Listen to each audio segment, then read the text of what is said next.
Good afternoon, everyone, and welcome to the Peabody's Hot Topics on Health and Wellbeing. My name is Ian Tate. I'm the Director of Think Events London, and we are here hosting and helping Peabody through these sessions.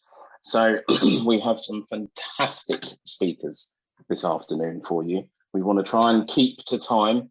I know we're a couple of minutes late. That was probably because I was boogieing in the background to all of the music. But we have three fantastic speakers today. We're going to hear from Mel, we're going to hear from Petia, and we're going to hear from Emma. This is all about health and well-being. It's not just, in terms of you've got to go to the gym, you've got to do all these bits and pieces. It's about mental health, it's life skills, and it's all talking about the journey on how you get there. But before we do all of that, we've got to hear from one very important person, who is Nadia. And Nadia works for Peabody. We work very closely with Nadia. Nadia is the Training and Development Officer for Peabody. And there's lots of things that go on in the background in order to make these sessions work and get you guys involved. So I'm going to hand over to Nadia. Nadia, the floor is yours. Thank you, Ian. Hi, Ian, and hi, everyone. Thank you so much for logging in today as well on our 6th Peabody Hot Topic session. As Ian said, we'll be talking about health and well-being. Sorry, Robert, I think yes, we're good now. So yeah, as Ian said, my name is Nadia and I'm a Training and Development Officer at Peabody, and I'm just going to spend a couple of minutes telling you a little bit more about Peabody and the work that we do at the Peabody Community Foundation. So Peabody is one of the oldest and largest housing association in London. We're responsible for over 70,000 homes across London and the Southeast, and we have over 17,000 care and support customers, as well as over 130,000 residents. Peabody also has a charity arm called Peabody Community Foundation. I personally work for the foundation, and the team I am in is called the Economic Inclusion Team. As the name suggests, the Peabody Community Foundation really works with and for our communities of residents and local customers. And our mission is to help build communities that are healthier, wealthier, and happier. We try to do this in multiple ways, but just to give you some examples, we create and promote free training opportunities for people to learn new skills, upskills, and consequently access better jobs or earn more money. We also support residents that want to start a business or become self-employed. And we have a dedicated team that supports residents into employment and into apprenticeship opportunities. The Peabody Hot Topic sessions are obviously part of our training offer. What we did is we've identified important topics, growth sectors, and emerging careers. And through these completely free online sessions, we want you all to learn a little bit more about these by giving you some introductory information on how to access these pathways. And that's it from me. Today, obviously, it's the 6th session. We've got a total of 12. I just want to say once again a massive thank you to our guest speakers of today for really giving up their time and supporting us with the session. And as always, thanks to Ian and everyone at Think Events for helping us and facilitating these sessions. Thank you. Brilliant. Oh, if you won't mind muting yourself, that'd be amazing. And big round of applause to Nadia. Okay, Nadia is very important, and what Nadia was saying was absolutely spot on and right. Peabody is a big family. It's about bringing everybody together. It's about trying to help all of their residents and businesses, etc. So it's well worth taking the time. Go onto the Peabody website, have a look what's happening, get involved, speak to the team, and really kind of push. There's lots and lots of stuff that Peabody is doing behind the scenes to help as many people as possible. After this, Nadia will be sending out the information to you all. So you will get all of the information about our guest speakers, any information that Peabody has. Nadia will send that all out to you. Okay, so what we're going to do, let me just give you a quick run of what's going to happen today. We're going to hear from our 3 speakers first, then we will take questions and answers facilitated by me, and then we'll have a little wash-up session at the end, and then you'll hear from Nadia again. So without further ado, I'm going to hand you over. There's a slight change in the agenda now, anyway. We're going to hear from Mel, and Mel is the engagement partner learning of organisation development for Peabody. And Mel is going to be looking at the kind of mental health sector, the overview and the importance of the professional context. So Mel, over to you. Thank you so much, Ian. It is such a pleasure to be here today to talk about a topic that is so close to my heart, both personally and professionally. On a personal level, I made the best decision ever 6 years ago when I decided to make my health and wellbeing a priority. It has been a journey, one that I could talk about forever, but I won't today because that's not what I'm here for. More than happy to link up with people on LinkedIn though and talk about this further, because always looking to expand my network. But on a professional level, I am the engagement partner for Peabody, one of the engagement partners working in the OD team.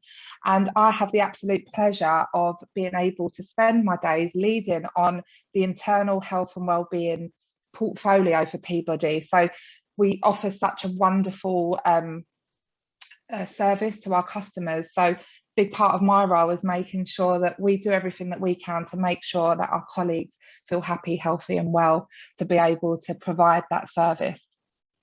So I'm going to start off with, I don't know if my slides, what am I sharing or, sorry, is it me sharing? Yeah? Yes, please. Sorry, Yeah. Bear with me and I'll share my slides. I've just got this very short PowerPoint presentation to just help. Bear with me. So I'm going to talk about what we're doing at Peabody to make sure that we embed health and wellbeing internally into all that we do. But I thought it'd be good to just start off with what is wellbeing and why is it so important. Now, this is such a simplistic and really broad overview of it's so unique to each individual. I could talk about this for days, but this is a really, really broad overview of what we mean by well-being, the state of being comfortable, healthy, or happy, which sounds wonderful. And, you know, whenever we're feeling these things, we're all at our best and we can achieve, we can interact socially. There's so many different things that I can talk about, but it's so fundamental to our health and overall happiness, and also about how we can adapt and overcome difficulties. And just to bring that to life, to something that we can all relate to, it has been, I don't think I've found a word to describe what the last just under 2 years have been like for us all. We all, you know, life changed in a second and we all had to adapt. And I think the word resilience, which is so linked to well-being, was something that we all used to talk about, but I most certainly never really understood its true importance until pandemic hit and we all had to adapt to something that we wasn't prepared for. And looking after our health and well-being, you know, we can't stop unexpected things happening, we can't stop bad things happening. Some of those things are out of our control. But what resilience is about is our ability to adapt and overcome those challenges that we face in life. And the more we focus on our health and well-being and make that a priority, the more we have the ability to be able to do that. So it's so important, and it's not just about our physical health, it's our mental health, it's our financial well-being, it's our social interactions. There's so much to say about it, but it is so important. That's what's really important for us to focus on. And in terms of what you know, it's so important. So what are we doing at Peabody to ensure that our colleagues are feeling comfortable, healthy and happy? So our whole aim is to create and embed a health and wellbeing culture at Peabody. So there was such a focus on it during the pandemic. And as we kind of go into some sort of normal, what we want to make sure is that we don't lose sight of the importance. And if anything, we embed it into everything that we do so that we are feeling happy, healthy and resilient for any challenges that we face, whether that's at work or outside of work. And we created a really simple diagram to just represent us taking a holistic approach to health and well-being. So you'll see on the outer layer, it says collaboration and co-creation. We want to move away from health and well-being being a HR-owned concept, initiative, or whatever it is that we want to call it. We really want to collaborate and co-create our offer and our culture with our people in the organisation, because the more we hear from them, the more we involve our people, the more likely we are to get it right and meet the needs of each individual. Obviously, we've got over 3,000 people at Peabody, so it's hard to do everything everyone wants, but we're working to identify themes, and I'll talk a little bit more about that in a second. We recognise the link between people feeling valued, included and safe, and well-being, and so we work really closely with our fantastic team that looks at all things diversity and inclusion at Peabody, because there's such a huge link to that and well-being, so that's why that's in there. And in the middle you see the 4 petals of the flower, and what this really represents is it's not just about us having lots of lovely initiatives, which we do. We want that to just be a really nice to have and proof that we care, but it's so much more than that. It needs to be embedded into our processes, our procedures, our policies, and just everything that we do on a day-to-day basis at Peabody. And so you can see, thinking about my work, that petal, we're doing lots of work in the OD team at Peabody, looking at our Better Ways of Working programme, which is all about hybrid working.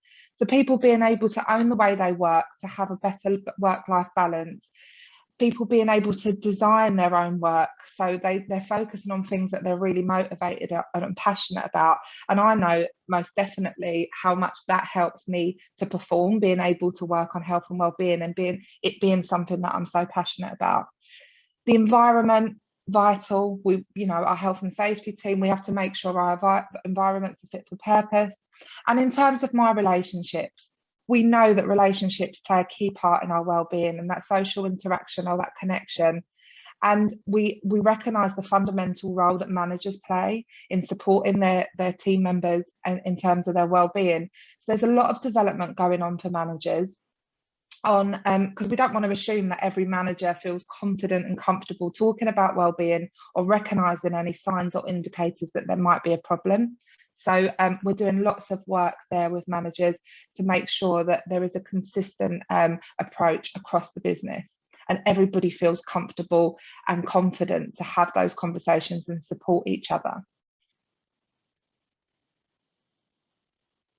There are many benefits to us having a wellbeing culture in any organisation, and you can see here the business benefits. I'm sure you all know: lower absence rates, fewer accidents, improved productivity, greater employee engagement, and creating positive work environments where individuals and therefore the organisation can thrive. And this is all wonderful and so important, but what I like to bring us back to, and always bring myself back to, is the human element, because that's what's so important. Every individual has that basic right to feel happy, well, valued, safe and healthy. At work, we spend so much time there, don't we? And things that happen, we know work life affects home life and home life affects work life, and we want people to feel able to bring their whole selves in. We want to create a culture where people can talk about things like mental health. We've done a lot of work around menopause as well. Some of these topics that are taboo and people feel uncomfortable talking about, we want to make it comfortable at Peabody so people can feel safe to have those conversations. And in terms of how we're measuring, so you'll see 2 diagrams here which represent the Mayor's London Healthy Workplace Award. The diagram on the left, the circle, looks at all the different areas that the award looks at and makes up a healthy workplace. And the diagram on the right, if you look at the centre, the 3 circles, because we are a large organisation, there are 3 levels of award, which is foundation, achievement and excellence. So we're working on the foundation award at the moment, and when we get these awards, it will not only mean that we're doing everything that we need to do to create a healthy workplace, but we'll be recognised as really valuing health and well-being. So going through the application, we've been able to identify areas that we're really strong, but also areas that we need to develop in. And as well as this, we want to do a lot of work understanding from our people what's working for them in terms of health and well-being currently. What do they think needs improving? What do they think is missing to really get it right? So linking the themes from 2 of these, we'll be able to hopefully create that offer and that culture at Peabody. And along with that, we've got a very nice health and wellbeing offer currently, which continues to expand. And I won't go through all of these in detail. If anyone has any questions specifically, again, you can reach out to me outside of this, or when we go to the question and answers. But I just wanted to pull out a few of them. In January this year, I set up a wellbeing champion network. So recruited wellbeing champions, recruited, trained, and launched wellbeing champion network. So they're existing colleagues who have put themselves forward to go above and beyond their role to advocate our health and wellbeing offer and champion wellbeing throughout the organisation, but also put themselves forward and make themselves available for people to speak to in a confidential forum about any kind of mental health concerns or anything that they're having, and to be able to support them, which is wonderful. We've also got domestic abuse champions that do the same, but around domestic abuse. Our Unmind Wellbeing platform as well is a great one to talk about. So we invested in getting access to all our colleagues, plus a family member or friend, access to a great wellbeing platform that uses mindfulness, neuroscience, positive psychology, cognitive behavioural therapy, with so much resource, meditations, webinars, podcasts, courses, all around mental health. So that's something that we have available. And there's lots more that I can talk about here, but I don't want to take up all the time. But I talked about management development. We've also embedded a coaching program. I'm leading on that as well. And a few of us are almost qualified as coaches, and we have another couple of cohorts going through the qualification. And you wouldn't be surprised to know that my coaching focus is around wellbeing and supporting managers to be able to support their staff, their team members as well. That's just a very brief overview of some of the things that we have going on at Peabody. Thank you so much for listening. Wow, brilliant. Mel, my gosh, there is so much. You're busy. There's so much to take from that. I like the kind of, the be happy, healthy, make sure that everyone is well. That work-life balance is so important though. Absolutely, get 100%. The motivation, and also that social interaction. There's so much there that can make a much better workforce. And I think, it's brilliant that Peabody is doing that kind of internal. There's a lot for us to learn as well and taking that forward. And there is lots to talk about there. So that's absolutely brilliant. Thank you very much, Mel. We are going to have questions and answers at the end, because we do want to move on and make sure that we kind of stick to time, really, because I know we're all busy people. So our next guest speaker is Petya. And Petya is a PR strategist, and she's going to talk about mental health, the professional journey, and from the senior corporate side into the role of wellbeing. I hope I got that right, by the way. So over to you. Thank you so much. Hi everyone. It's a pleasure to be here with you. It's amazing what Peabody is doing, what Think Events is doing, and I'm so happy, and I'm just lucky to be here to share my experience. And before I start, I want to say that I was always amazed that the UK is having a lot of mental health awareness campaigns and is doing a lot of efforts in educating people there. So thumbs up for that. It's amazing what you're all doing. So my topic is about going from corporate world to well-being, and I'll start from the very beginning so that you get the idea and we can analyze it and see what tools and actions actually helped me to do this career pivot, which is actually, it's getting more and more difficult to transition between fields with the development of career. That's what I noticed after 13 years in communications and marketing and advertising. I noticed that it's almost like starting over again, building new connections, new partnerships, getting into a completely new brand field, and it's a challenge. It's overwhelming. And so I started my career 13 years ago in PR communications. I studied PR and communications at university, and 5 years into my career, I was invited to do to transition to marketing and to head the marketing team of a newly opened shopping center in Bulgaria. It's like the size of Selfridges, but has additional business towers next to it. So it was a huge role. And I asked my future boss at the interview, asked him why me. I have no expertise in marketing up to this moment, but I am all about PR and communications and advertising. And he said that he believes that communications in between people is way more important than having marketing knowledge for this particular role. So he trusted me. And later I understood what he means by the fact that working with people is a lot of psychology. And when I look back, I see how much psychology I studied at school. Even though I was studying communications and PR, we had a lot of lectures on that. So during the first 5 years of my marketing director role, I worked myself out, and I literally led myself successfully to almost like a breakdown, complete meltdown, and lots of long hours, lots of weekends, because it's a shopping center and people usually shop in the weekends. So I was all in the job. I loved every part of it, but I wish I was more balanced about it. And that's how I understood that a lot of people get into well-being sector and mental health sector just because they have faced those problems firsthand themselves. So they have to take care of themselves. They start studying a lot on what tools to adopt, what psychology practices to do, how to be better to themselves. And this journey meets them with a lot of other people, and usually that's how the magic happens.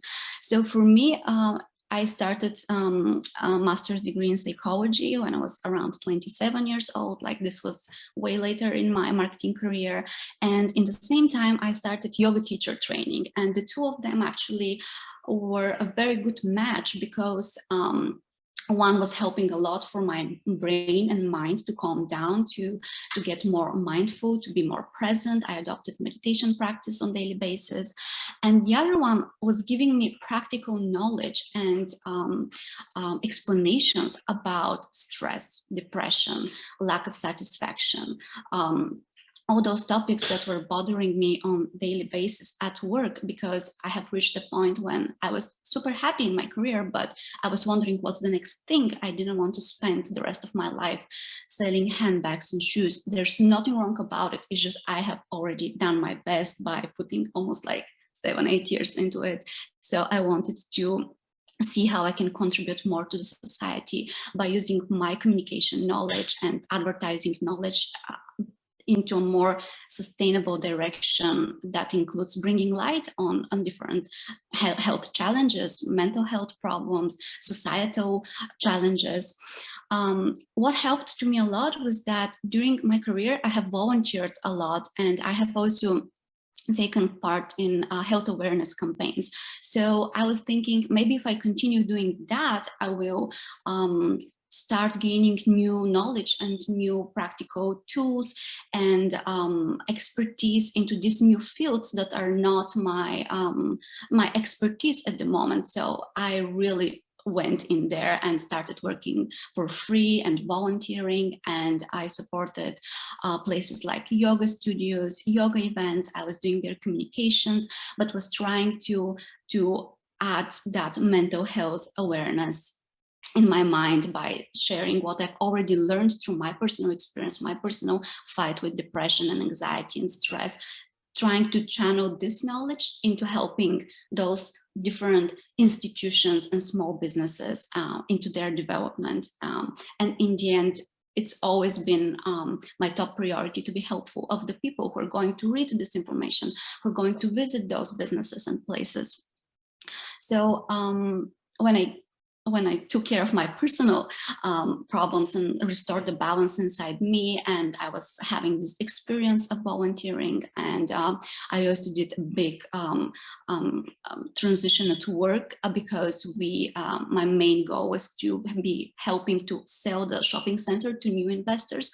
So when I did that, I decided that it's time to close that chapter in my life, and but it was a very well planned, like 2 years in advance planned exit out of the corporate world, because you just can't do it like this. It's hard. It's financially hard. You need a lot of planning, a lot of strategy, what you're going to do next.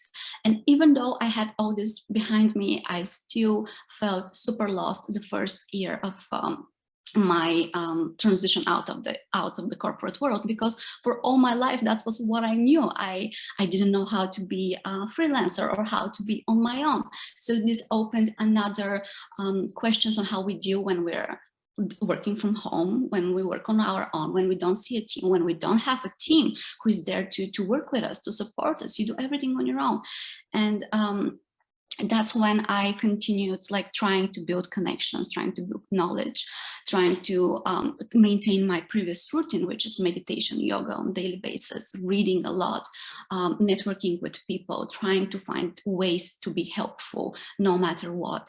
My niche at the moment is trying to lower eco anxiety amongst children, but that was a big path to reach that field that's like a little bit more defined for me at the moment. Before that, it was overwhelming because there are so many problems in the world that I had challenged to pick which one is the dearest to my heart and which one I can contribute with my current knowledge and state of mind and what I've gained like experience.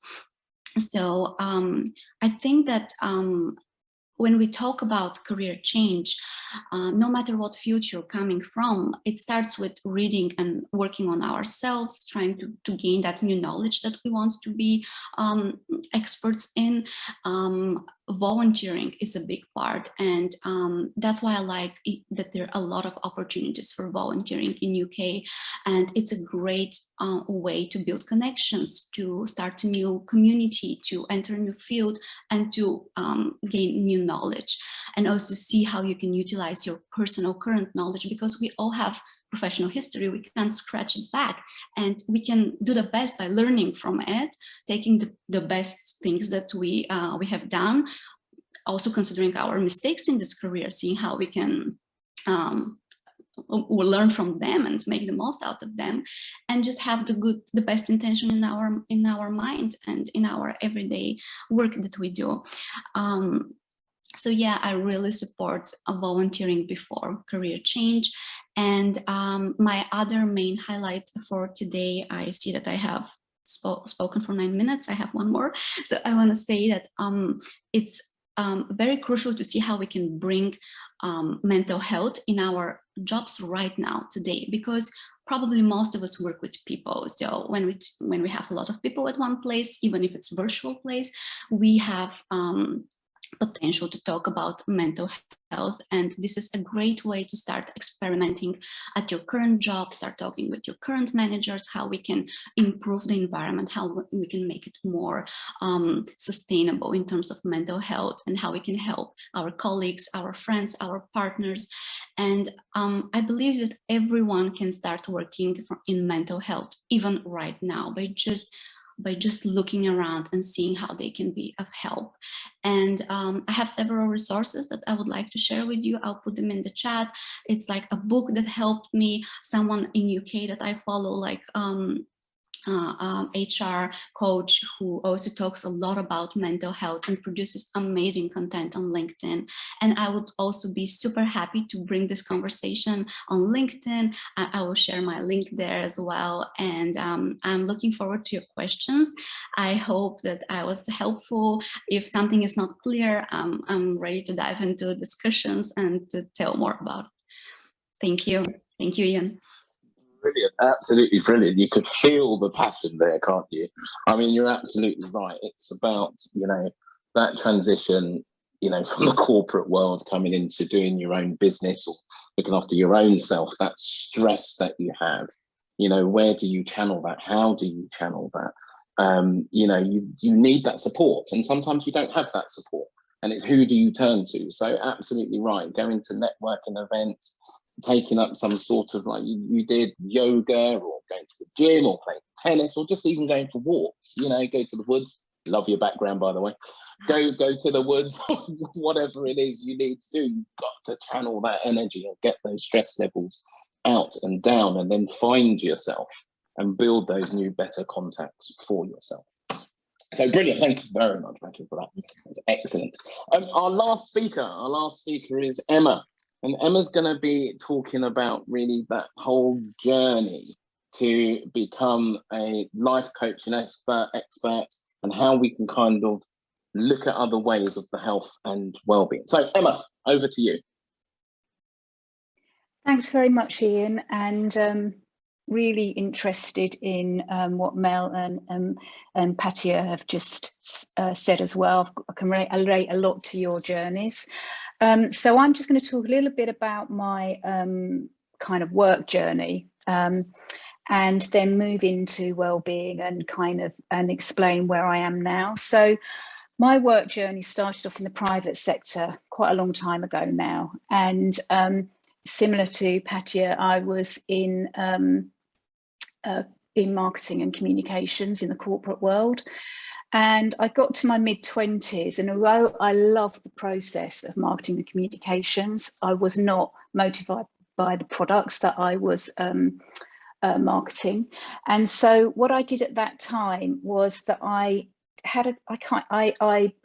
paid for a career review with somebody externally, and I've still got that review, which you probably can't see because of the screen, but I found it up in the loft. It was in 1991, so an awful long time ago, and actually just reading it again, there's so much of it encapsulates who I am. So I'd very much echo how important it is to get self-awareness and really understand how you are and how you are in the world, not how anybody else is.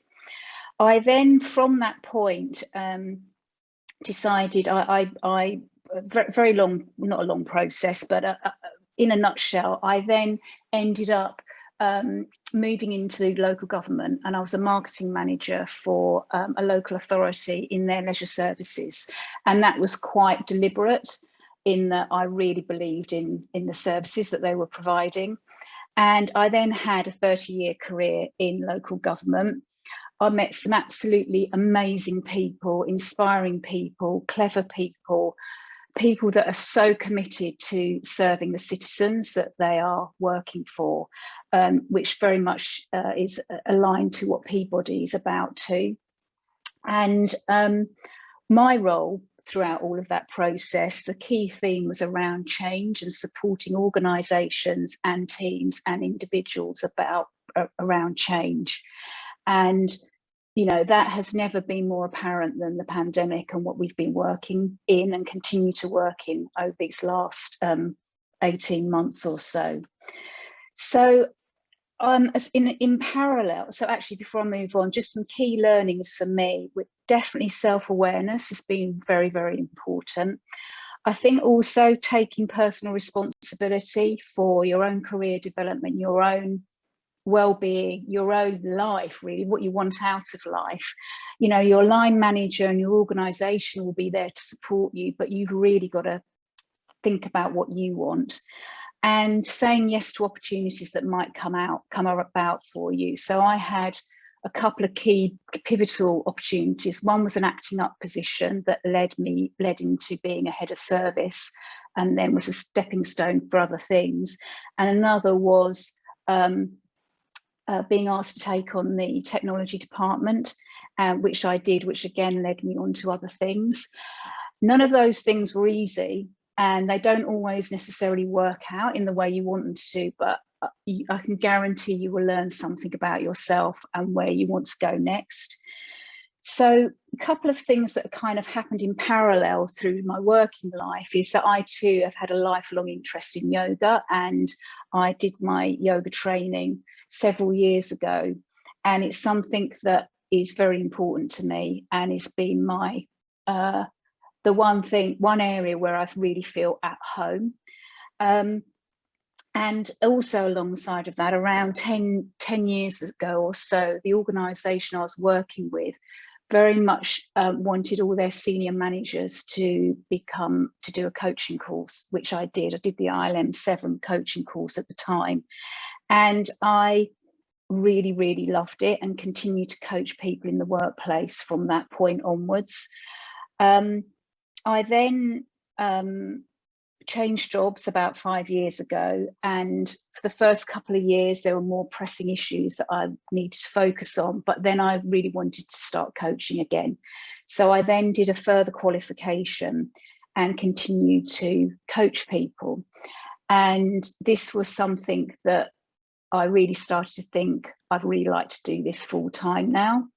So I was very fortunate with the place where I was working, because I was able to, a year ago, I was able to go part-time for about 7 months, which enabled me, in the time I wasn't working, to be able to create my business, all the mechanics of setting up my own business, which I then did.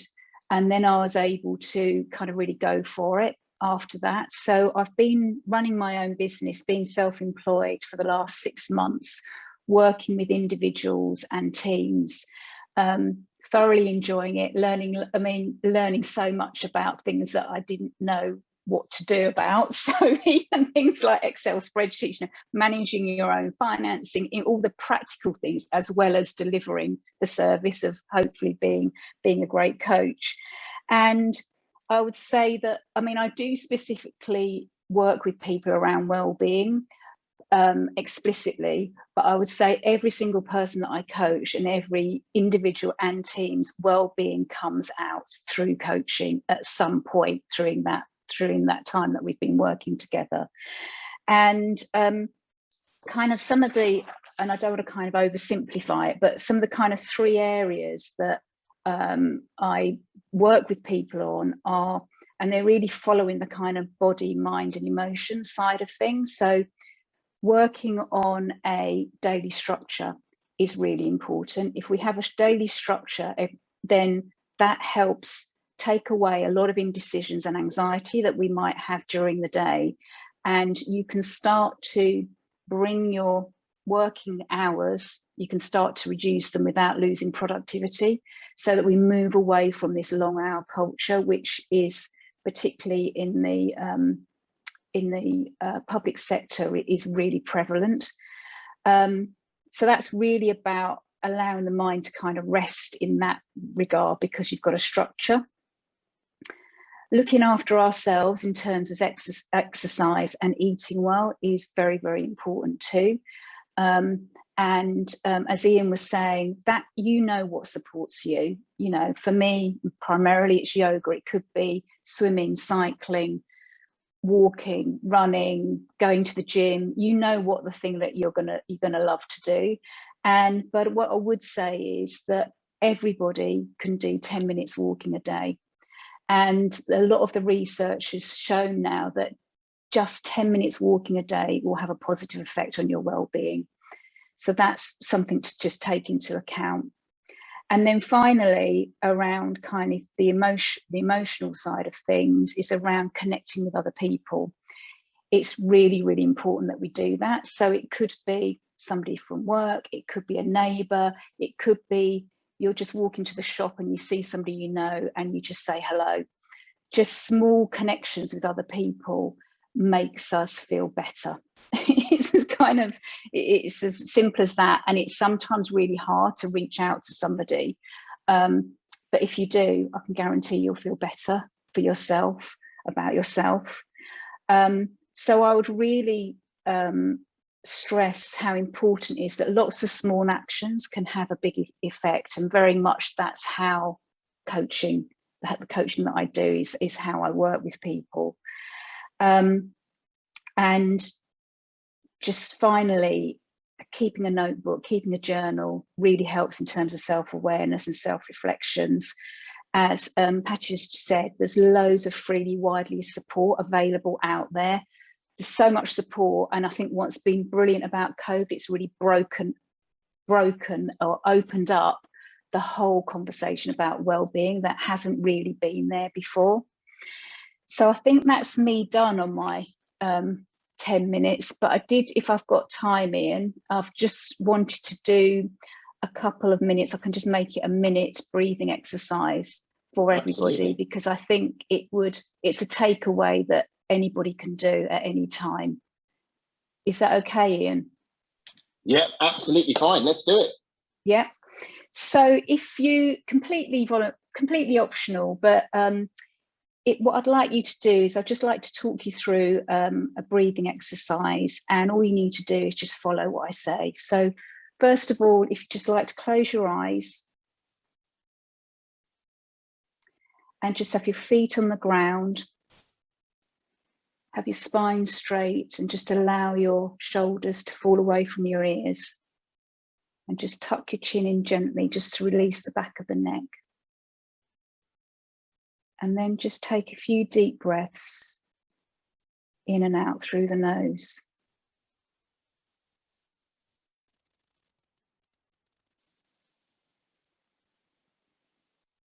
And then what I'd like you to do is just notice your breath as you breathe in and out without changing it in any way.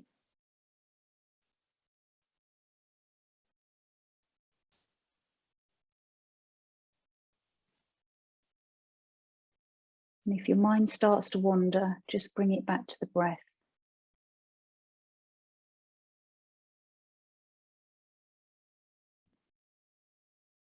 And now I'd like you just to scan your body and notice if there are any areas of tension or tightness.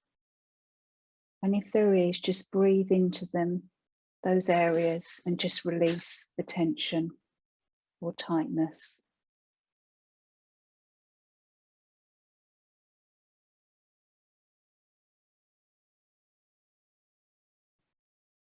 And if your mind starts to wander, just bring it back to the breath.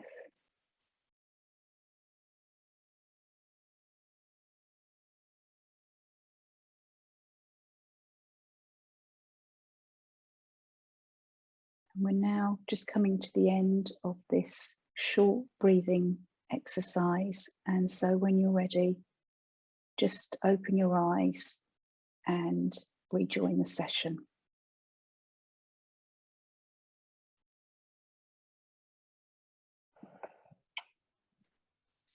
Wow, Emma, that's great.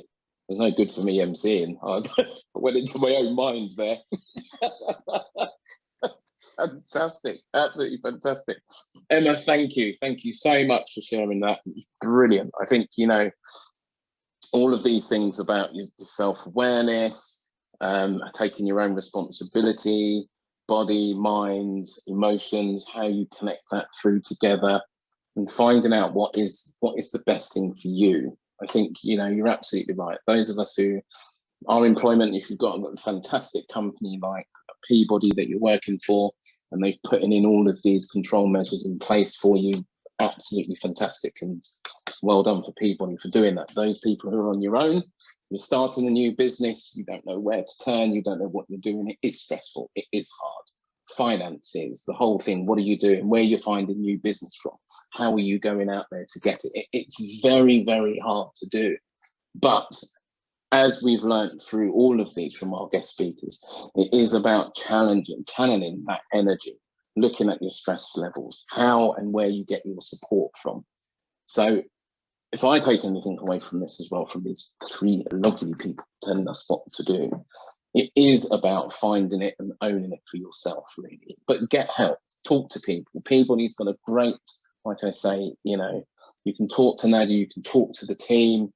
All of these guys are here to help you. So please take the help. Don't be shy. Just reach out there, grab it, and talk to these guys. So anyway, enough about that, because I felt all relaxed there and it was great. So what we're going to do now is open it up to you lovely people for questions and answers. So how we do this is it's very informal, it's very lovely. But what we do is you can just, on the chat, if you want to put a message in the chat, you can do that. If you want to raise your hand, and I will come to you and we'll just ask you a question. You're more than welcome to say it out loud if you want to, or, you know, put it in the chat and I'll read it out to our guest speakers. So let's go in, let's see if there's anything on chat, because I've got a couple of questions that people have emailed in already, actually. So let me do one of the questions first. Do I need to work on as a freelance basis to be in the sector, as most of the people working that way Or can I just be part of a company? Who's going to take that question? So I've got to Emma, Petra.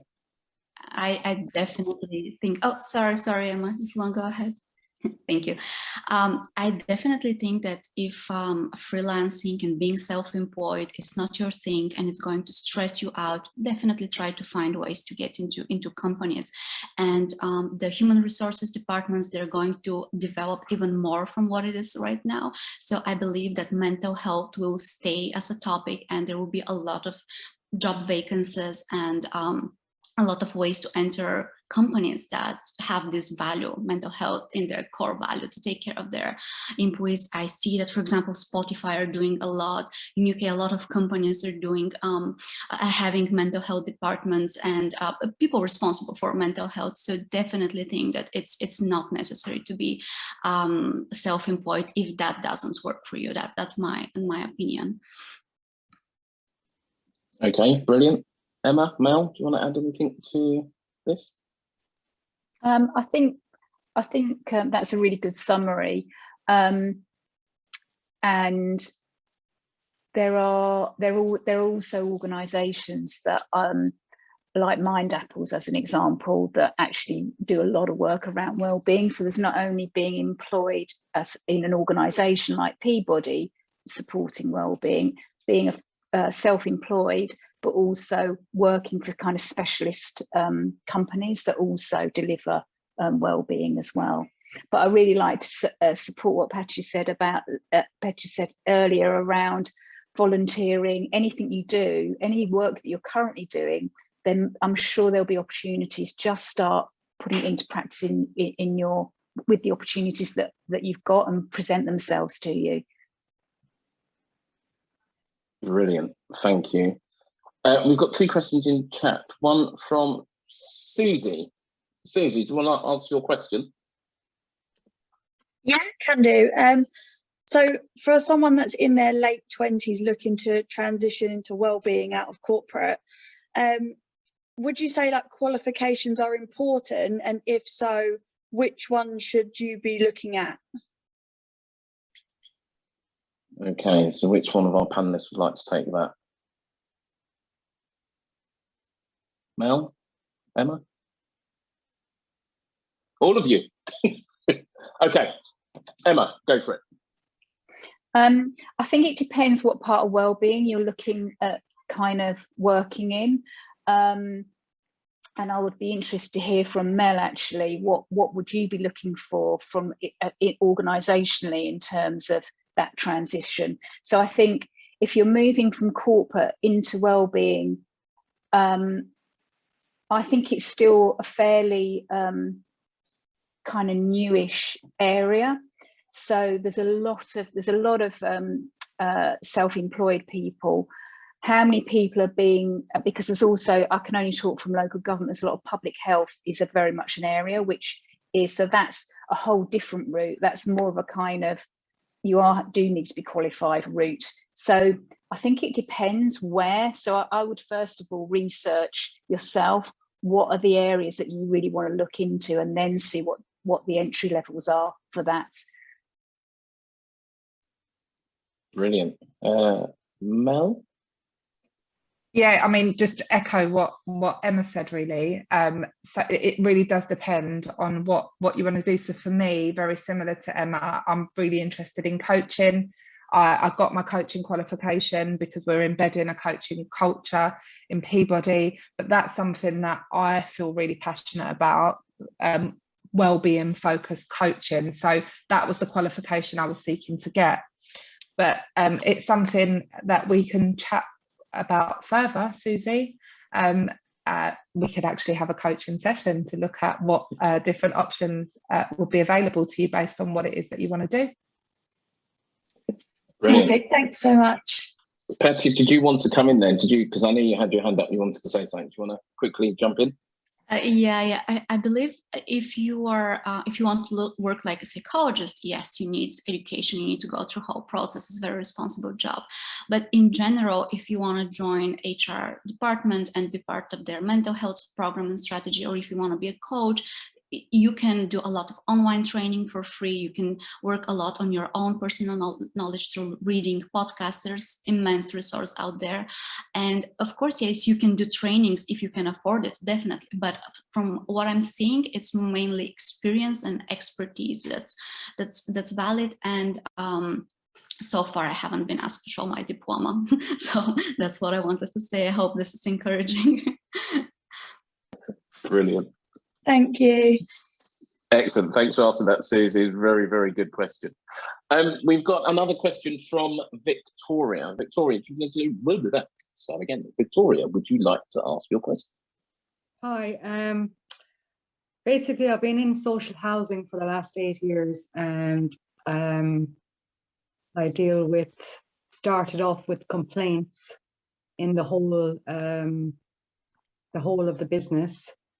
So I had to deal with all the complaints. I did that for 4 years. I got bored of listening to people complain all the time. So then I went into a new role where we helped to decant people out of their homes, and I had to work with the resident from the beginning to the end. If we were disposing of properties, or if there was a major flood, I had to find property for them, move them in quickly. So again, very stressful, a huge amount of cases to deal with. And I found that I was bringing it home and being totally stressed out, dreaming about it, making myself ill, basically. Now, I love helping people, and I've always worked with people, and I found the best part of my jobs, regardless of what it was the outcome and the way the resident or the person that I was dealing with felt afterwards, and the happiness that I felt that I gave them made me happy. I'm sick at the moment. I feel like I need to move out of that situation and go into more relaxed setting, because I feel like I'm at an age now where I don't want to be totally stressed out. I want to enjoy my final years, as they say, in a more helpful and relaxing, kind, supportive role. So I am interested in coaching. I'm quite interested in the area of how people's habits and ways, mentally, their mind thinking causes their distress, and how I could maybe support in them to change, basically. So I find the coaching sounds good, because I used to do teaching, and therefore have a good knowledge of working with people. But the route into coaching and the types of qualifications and how I go about it, I find quite overwhelming, because there's so much stuff on the internet. It's very hard to know what's the best way forward, really. Okay, Victoria, that's brilliant. What we will do is I'll open it up to, I know that Emma's just lost connection, I think, but we can definitely open that up to Petri and Mel. I just wanted to share, because your experience sounds very similar to me. I worked for an organisation called Victim Support for many years, working with victims of all different crimes, survivors of different crimes. In my last 3 years, it was working with families bereaved by homicide. And it was really difficult, because I was at a stage where I loved helping people, but it was just too traumatic, and I was bringing it home. Very similar. So actually, I ended up going into learning and development and training volunteers to be able to do that, because I still felt I was helping. And that's how over the years, I've kind of got into coaching, because it was that element that I missed. I missed that supporting people. And a lot of the coaching that I do is focused on shifting mindset and relationship they have with themselves. So just one of the things I just wanted to advise you is to not put too much pressure on yourself, because that's what I did when I first started exploring this journey. You probably have lots of coaching conversations already because of the work that you've been involved in. It's already been mentioned you can go online and do courses or learn more about coaching. And one of the things that I found really useful was getting a coach myself to support me as I went through. And I've got a fabulous coach that I work with that helps me on my own self-development as well as my coaching that I do. Yeah. So find out a bit more about coaching, look online and start noticing when you're having those coaching conversations is the first step, I would say, because I was really trying to do everything all in one go, trying to get the right qualification, and the right qualification will show up for you once you start exploring it a bit further. But as sorry, is it Petya? Am I pronouncing your name right? Yeah. As Petya said, a lot of coaches I speak to say that no one ever asks to see their qualification. It's just more about how they show up and the information that you're giving and the safe space that you're creating for people to speak. Obviously, if you want to do it as a career, you'd go into the, like setting up your own business. I haven't done that, so I can't advise you on that. But I would say just start looking into what coaching means, the main principles, and start really becoming aware of when you're having those because you're probably already doing it. Yes, thank you very much for that. No problem. Patty, do you want to come in there? If we have time, yeah, as Mel said, I'll just repeat after her, but I think it's the focus on yourself first and what your previous experience sounds like. You have a lot of experience, and it's important to get into coaching in a time where you have like made peace with that difficult moments of the previous professional experience, so that when you encounter people who have hard moments, that they don't trigger you with your memories. So I suggest you focus on that, reflect on your experience on a daily basis and see what you can extract from there, what you learned, what you can be of help to other people, like they're giving them advice and tips. And I shared something in the chat, and if you want, I'm happy to help on LinkedIn with more resources and ideas for you. Thank you very much. Thank you. Brilliant, Victoria. Thank you for that. And thank you to everybody, actually, because we're going to wind it up there. It's now that time. But it's really interesting. It's a really interesting subject. It is about kind of, as we said, reducing those stress levels, looking at your own responsibilities and how you do things. And it's great that all of our guest speakers are open to have chats and one-to-ones or LinkedIn bits and pieces. So please take them up on that offer and really do talk to them and use this and take it forward.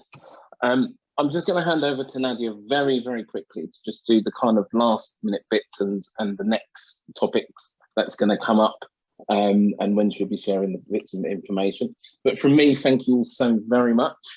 Thank you for putting up with me, and we will see you at the next session. Yes, thank you so much. And just before I close it, I know Emma lost connection, but the last question from Victoria, I think I just want to ask Emma if you want to add anything. I know you probably missed a part of the question, but Victoria was asking about how to actually start a career in coaching, how to shift from her role to coaching. I don't know, and I know that that's what you've done. So yeah. I just want to ask if you want to add anything. I'm really sorry about that. It's literally torrential rain, and I think it just cut the network. Anyhow, I would say I think I'd follow. I just caught what Mel was saying. I think absolutely having those conversations. Just talk to people about coaching. And it will start. You'll start to form where you want to go next. The International Coaching Federation website is a good place to start too. That's got a lot of information if you're looking for an overarching body, and that has a really helpful web tool in it, which describes all the courses that are available and what suits you. And that's what I did when I then went and got a diploma in coaching. And I think slowly, and it will unfold. I mean, I started off it's probably 12 years ago now, and now I'm running my own business. It's something that happens over time.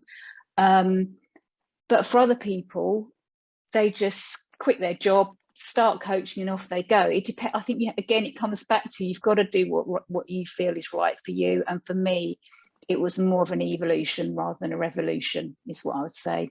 And your life experience and work experience all will contribute you to being a great coach. Perfect. Thank you so much, Emma. I hope, Thank you. I mean, obviously, Mel and Petya had already answered the question very well, but just thought of adding something from Emma as well. I hope that was helpful, Victoria. And yes, that's it. We've just run over just a tiny bit, but thank you so much, everyone, for logging in today. I hope you've enjoyed the session. I've personally really enjoyed it. So once again, thank you so much for everyone that attended, but also to our guest speakers and Ian and the rest of the team at Think Events. The next session is on the 17th of November. It's a Wednesday again, time to be confirmed, but we'll be talking about human health as a sector. And again, you know, the training, the job opportunities, how to access the sector, and more and more and more. So that's it. You will receive all the resources, links, and pages that the guest speakers mentioned today, as well as Mel's presentation and LinkedIn pages or LinkedIn details for the guest speakers. You will receive this email from myself, like probably next week. Yeah, that's it. Thank you so much, everyone.